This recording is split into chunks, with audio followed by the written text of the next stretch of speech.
25 नवंबर को आदरणीय प्रधानमंत्री नरेंद्र मोदी जी द्वारा अयोध्या में राम मंदिर पर धर्म ध्वजा चढ़ाने का बहुत ही भक्तिपूर्वक समारोह संपन्न हुआ। उसी अवसर के चलते कराड़ में आम्ही खेड़ाड़ू ग्रुप के सभी राम भक्त महिलाओं ने एक नृत्य द्वारा उनको भक्तिपूर्वक समारोह में राम नृत्य सादर किया और राम नाम का जय जयकार किया।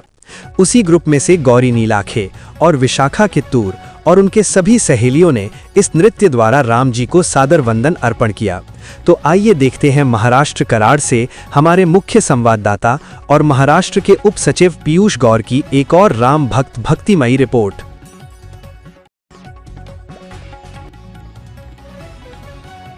जय श्रीराम।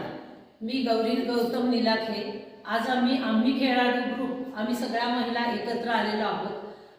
2022 साली 22 जानेवारी 22 साली जे राम मंदिराची प्राणप्रतिष्ठापना प्रभू रामचंद्रांची झाली, हा 500 वर्षाचा प्रदीर्घ लढा आणि प्रतीक्षेनंतर प्रभू आपल्या जन्मभूमीत पुन्हा अवतरित झालेले आहेत। आणि आता 25 नोव्हेंबर 2025 रोजी अयोध्येच्या राम मंदिरावर धर्मध्वज उभा केलाय। आदरणीय प्रधानमंत्री मोदीजींच्या हस्ते ध्वजारोहण झालेला आहे आणि आम्हा सगळ्यांना त्या गोष्टीचा इतका प्रचंड आनंद झालेला आहे। त्यासाठी आम्ही हा नाच बसवलेला आहे, आनंदोत्सव साजरा करतोय। हे एक। आणि दुसरी गोष्ट की या ध्वजाचं महात्म्य असं आहे की हा केशरी रंग जो आहे हा धर्म, त्याग आणि आपलं एकत्रीकरण या सगळ्याचं प्रतीक आहे।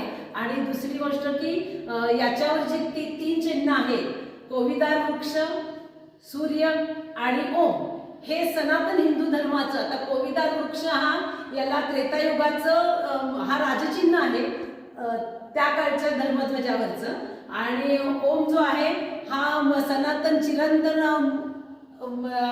कधीही नष्ट न होणार याचं हे प्रतीक आहे। आणि सूर्य आहे प्रभू रामचंद्र सूर्यवंशी आहे, म्हणून हे खूप सुंदर असं आम्हाला खूप आनंद झालाय, म्हणून आम्ही हा आनंदोत्सव साजरा करतोय। मी विशाखा कित्तूर। आम्ही खेळाडू हा एक ग्रुप आम्ही तयार केलेला आहे, ज्यामध्ये विस्मृतीत गेलेले सर्व खेळ, पूर्वीपासून परंपरागत चालत आलेले खेळ आम्ही पुनर्जीवित करत आहोत। त्यात आणखी सनातन धर्माचा पण प्रचार आणि प्रसार हा पण उद्देश आहे। आणि आज आम्ही हा जो डान्स केलेला आहे, परवा जो ध्वज लागला त्याचा आम्ही आनंदोत्सव आज साजरा केलेला आहे।